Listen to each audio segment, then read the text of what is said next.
Assalamualaikum warahmatullahi wabarakatuh. Perkenalkan, kami dari kelompok 2 yang beranggotakan Nurdiana Farah Aini, Ilham Asidiki Hamim, Ahmad Badar Salam, Tita Nur Rohmah, dan saya Nuri Febriani. Baik, kami di sini dari kelompok 2 akan membahas tentang urgensi ilmu dan ulama. Yang akan kita bahas pada siang hari ini, yakni yang pertama, memahami maksud dari ilmu bermanfaat.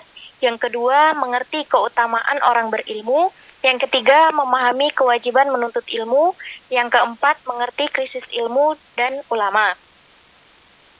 Baik, untuk materi yang pertama akan disampaikan oleh pemateri pertama, yakni kepada Mas Ilham, dipersilahkan. Ilmu yang bermanfaat.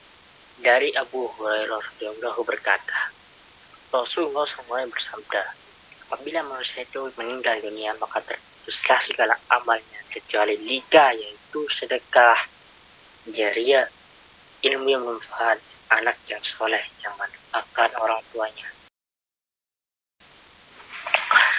Pada hadis di atas, Rasulullah memberikan pelajaran tentang perlunya manusia mencari amal yang berkualitas dalam kehidupan dunia maupun setelah meninggal dunia kelak. Kualitas amal itu terputus padanya sekalipun yang meninggal dunia selama menjadi manfaatkan manusia. Beliau menyatakan dalam hadis di atas, 3 perkara yang terputus pahalanya sebagai berikut: 1, sedekah, yakni pahala yang mengalir terus menerus sekalipun bersangkutan telah meninggal. 2, ilmu manfaat. Ilmu yang dimaksud di sini adalah ilmu yang diamalkan dan dijadikan kepada orang lain, ke anak yang soleh. Anak, yakni anak yang baik. Menurut Abu Majar Al-Makki, maksud soleh di sini adalah anak beriman pada Allah, anak soleh yang mau mendoakan ke semua orang tuanya. Materi yang kedua, keutamaan orang berilmu. Ada hadis yang artinya dari Abu Umamah radhiyallahu anhu bahwasanya Rasulullah SAW bersabda, kelebihan ahli ilmu terhadap ahli ibadah adalah kelebihanku terhadap orang yang paling rendah di antara kamu sekalian. Kemudian Rasulullah melanjutkan sabdanya, sesungguhnya Allah dan para malaikatnya serta penghuni langit dan bumi sampai semut yang berada di sarangnya dan juga ikan senantiasa meminta rahmat kepada orang yang mengajarkan kebaikan kepada manusia. Hadis riwayat Al-Tirmizi.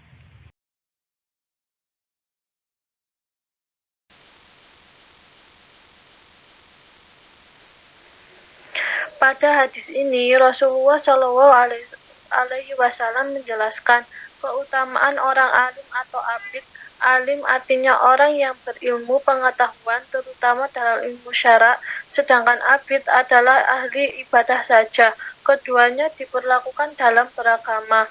Orang alim harus beribadah sebagai manifestasi ilmunya, yakni pengamalan ilmu.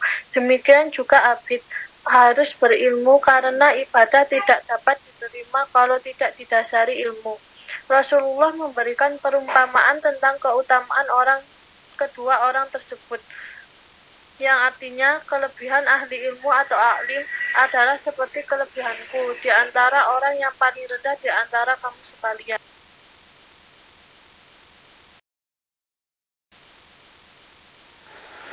Assalamualaikum warahmatullahi wabarakatuh. Langsung saja dari selanjutnya, yakni keutamaan ilmu. Rasulullah telah menjelaskan secara terperinci seperti pada hadis berikut. Innallaha wa malaikatahu ala samawat wal ard hatta namla fi juriha wa hatta al-huta yusalluna ala mu'allimin nas. Yang artinya sesungguhnya Allah, para malaikatnya serta penghuni langit dan bumi sampai semut yang berada di sarangnya dan ikan senantiasa meminta rahmat kepada orang yang mengajarkan kebaikan orang lain. Pelajaran yang dapat dipetik dari hadis tersebut yaitu keharusan orang yang berilmu beribadah dan keharusan orang yang abid berilmu. Ilmu tak ada manfaatnya tanpa ibadah. ibadah, dan ibadah tidak diterima tanpa ilmu. Kemudian proses belajar mengajar ilmu lebih diutamakan daripada melaksanakan ibadah yang sunnah. Karena ibadah itu memberikan manfaat hanya kepada yang mengerjakannya saja. Sedangkan ilmu selain bermanfaat bagi dirinya, juga bermanfaat bagi orang lain. Dan anjuran untuk menghormati ulama dan para penuntut ilmu, serta mendoakan mereka. Dan terakhir, anjuran agar melakukan hal-hal yang bermanfaat, baik bagi dirinya sendiri maupun untuk orang lain. Ada kewajiban menuntut ilmu. Menuntut ilmu merupakan proses untuk memperbaiki dan mengembangkan potensi, sikap, dan pengetahuan seorang manusia agar menjadi lebih baik. Dalam agama Islam, menuntut ilmu adalah hal yang paling utama daripada yang lain. Sebab tanpa adanya ilmu, dunia ini akan gelap, hancur, dan tanpa arah. Sebagai manusia yang dibekali akal dan pikiran, sangatlah wajib untuk menuntut ilmu karena sebagai bukti mensyukuri nikmat Allah Subhanahu wa taala. Dan manusia di muka bumi ini sebagai seorang khalifah, tanpa adanya ilmu, manusia akan tersesat, sebab ilmu adalah cahaya, bukan malah sebaliknya, yaitu tertutupi dengan ilmu-ilmunya. Dengan ilmu kita akan mampu membedakan mana yang jelek dan mana yang buruk. Dan dengan ilmu segala sesuatu dapat kita ketahui.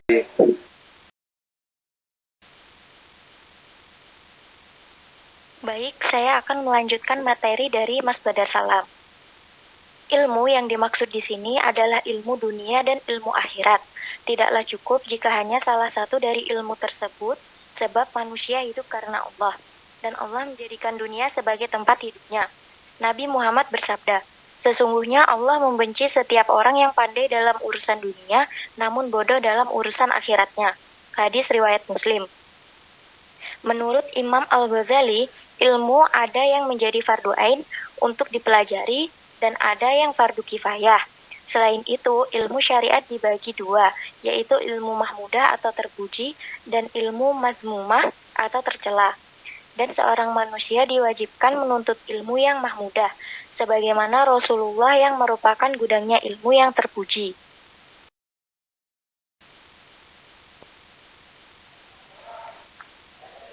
Bahkan sejauh apapun ilmu itu berada, maka kita wajib mencarinya. Rasulullah bersabda, An Anas bin Malik qala Rasulullah sallallahu alaihi wasallam, talabul ilmi walau basaini fa in talabul ilmi faridatan ala kulli muslim. Artinya, dari Anas bin Malik berkata, Rasulullah sallallahu alaihi wasallam bersabda, carilah ilmu walau di negeri Cina. Sesungguhnya menuntut ilmu kewajiban bagi setiap muslim. Hadis riwayat Al-Uqwali dan Al-Duafa, Ibnu Adi dalam Al-Kamil, Al-Baihaqi dalam Syu'ab, Al-Imam dan Ibnu Al-Abad Al-Bar dalam Al-Ilmu dari Anas, hadis do'if.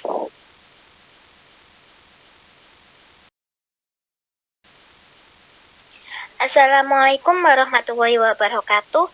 Saya akan melanjutkan materi dari Mbak Nuri tentang krisis ilmu dan ulama.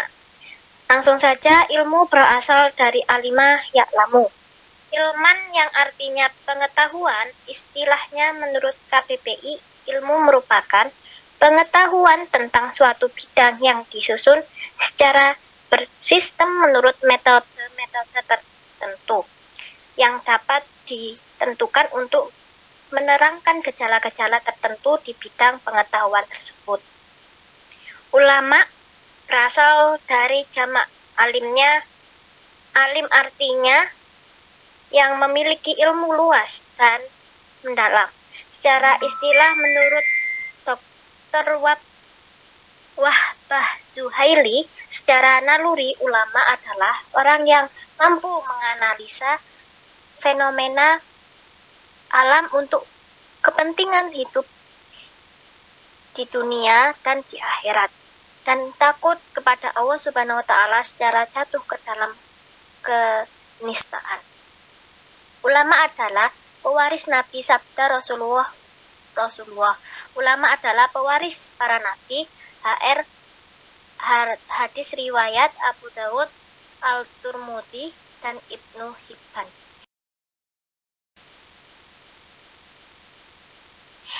Peran ulama tidak hanya sekedar menguasai hasanah pemikiran Islam, baik itu akidah maupun syariah, namun juga mengajak, membimbing dan menjaga umat untuk berupaya menerapkan, memperjuangkan serta menyebarkan risalah Allah Subhanahu wa taala.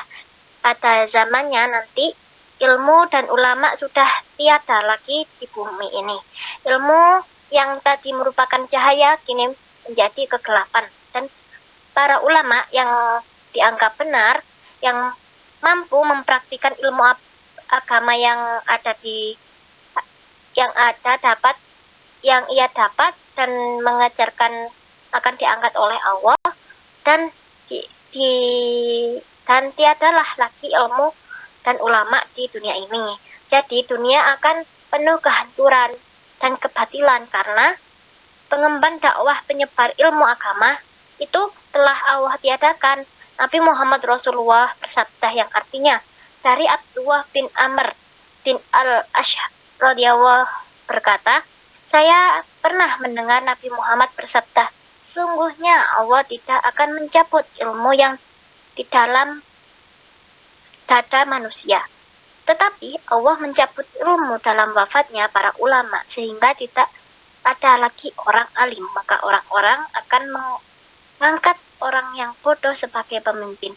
Kemudian mereka ditanya sesuatu, kemudian mereka memberi fatwa tanpa dasar ilmu, mereka sesat dan menyesatkan.